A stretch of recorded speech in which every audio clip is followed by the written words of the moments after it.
In this video, we're going to share 10 things that professional players are doing that you're probably not. And we're not talking about the better shot quality they have, with every smash going right onto the line, or every serve inch perfect. Well, most of them. So, for each one we share, we'll let you know if you should copy it or not. So let's get straight into number one. This is to have a good warm-up. Now, we know you might think this is boring, but all pros will typically spend 30 minutes to an hour warming up before every session to not only get themselves ready to perform at their best, but also to help prevent injuries. So, should you copy this or not? Yes, definitely. And it doesn't have to be 30 minutes. We've spoken to lots of you about warm-ups, and we know many of you don't do them. Whether that's through lack of time, lack of space, or most often just feeling awkward about doing a warm-up in front of your teammates when they're not. But let's try to normalise warm-ups, even if it's just doing 10 minutes of activation, raising your heart rate, and getting your footwork going. Doing this before every session will compound over time. Let's say you play 3 times a week and you spend just 5 minutes on your footwork before every session. In 1 year, you'll have added an extra 13 hours of footwork training. Okay, moving on to number two. Planning 5 to 7 hours of training a day. This is how much all pro players train, and it's a combination of on-court and off-court drills to develop their technical, tactical, physical or mental skills. But should you copy this? In short, no. Of course, most of you won't have the time to do this anyway, but if you do and you want to train this much, then you can give it a go. Yeah, it will help you get better, as long as you train with a real purpose, and most importantly, build up the volume. If you currently play twice a week for 2 hours, you'll definitely get injured if you try to train with high intensity for 5 hours a day, 5 days a week. And this is what you look like by the end of week one. Next up is number 3, having a serve and return plan. In doubles, you'll often see pro players giving a hand signal or talking with their partner before they serve or return the serve. They know that the first 3 to 4 shots of the rally are so important, so they're planning where they're going to serve and what they're looking for next, or where they're returning to and the position they'll each move to afterwards. So, should you copy the pros and have a serve and return plan? Definitely. In fact, we spent some time on this at our recent training weekends, and we've since had emails from the players saying they're now winning loads more points because of this. So even if you just start by trying 1 or 2 return of serve set plays with your partner, or a serve set play in singles, it can transform your game. This might be out of your comfort zone to do different returns than you're used to, but remember, comfort is the enemy of progress. One quick note that we did keep reminding players of on the training weekend: you need to really commit to the return of serve in doubles. It's much better to fully commit and play a good return than half commit as you're worried about the next shot.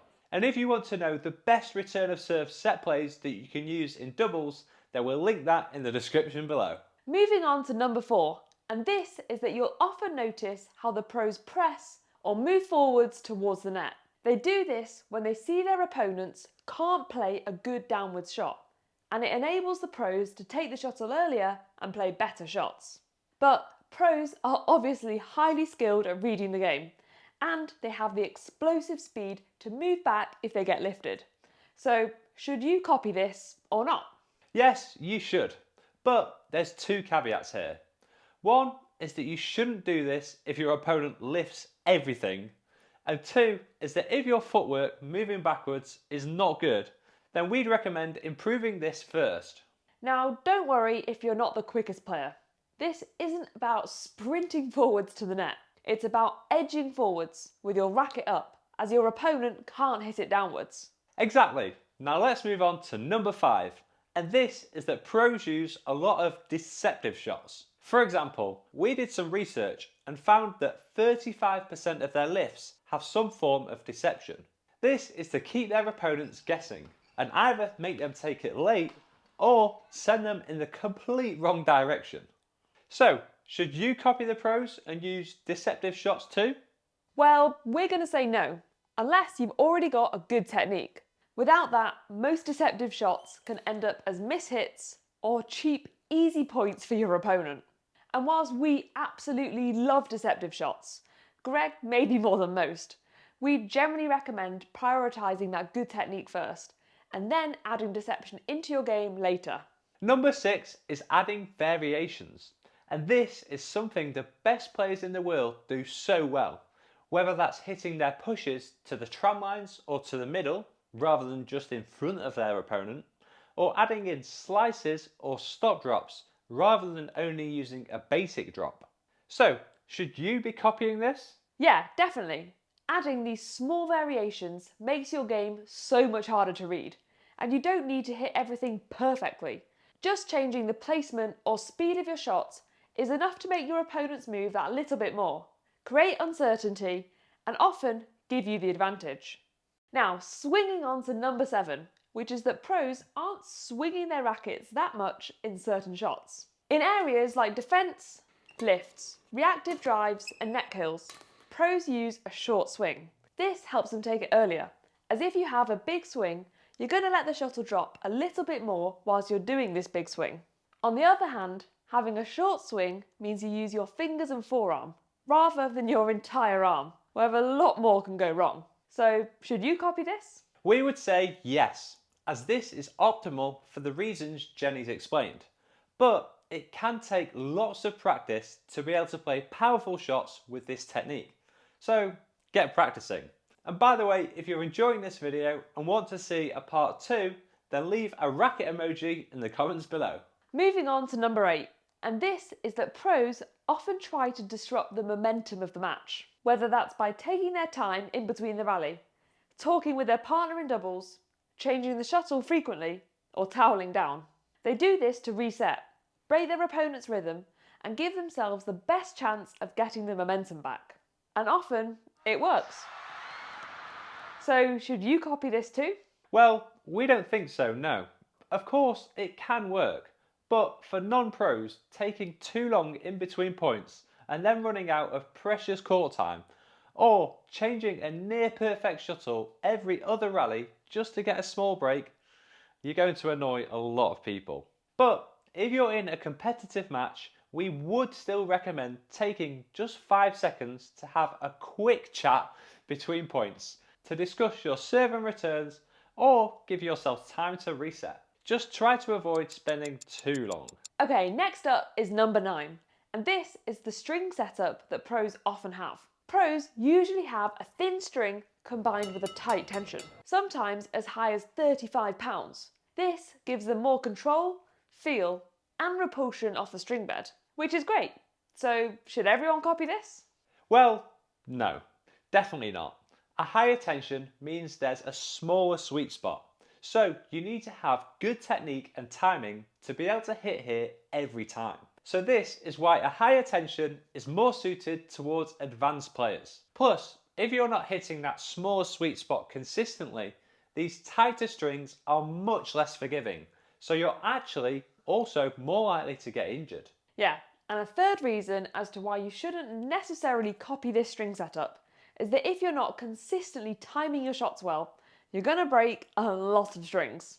And unless you're rich, or you somehow have a stringer that does them for free for you, that's me, then you might want to alter this setup to make it more durable. Yeah, in general, your string and tension will depend on your standard, your playing style, and your budget. And for our full guide on what string and tension to use, then we'll leave our article on that linked below. Okay, let's move on to number 10. And this is that the pros always analyse videos, both their own matches and other top players. They use it to spot patterns, fix mistakes, and learn from the very best in the world. So, is this something you should copy? Yes, it's one of the fastest ways to improve because you can actually see what's happening and where you need to improve, rather than just guess. And the easiest way to start is by watching pro matches, because everything we've talked about in this video so far, from pressing forwards, to adding variations, to having a serve and return plan, you'll see all of it when you watch the best players in the world. The problem is, a lot of matches are geo-blocked depending on where you live.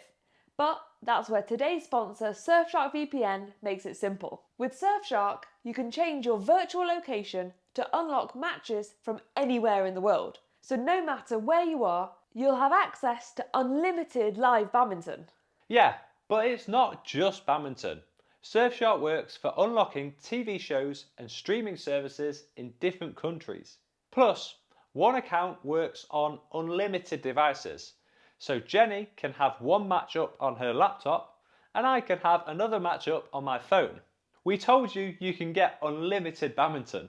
So, if you want to take your game to the next level and watch the pros to copy what you should copy, then head to the link in the description below. And with our code BadmintonInsight, you'll also get an extra 4 months. Plus, there's a 30-day money-back guarantee. So you can try it risk-free and avoid wasting any money, like you might if your strings are too tight. We've used Surfshark for over 5 years now and love it.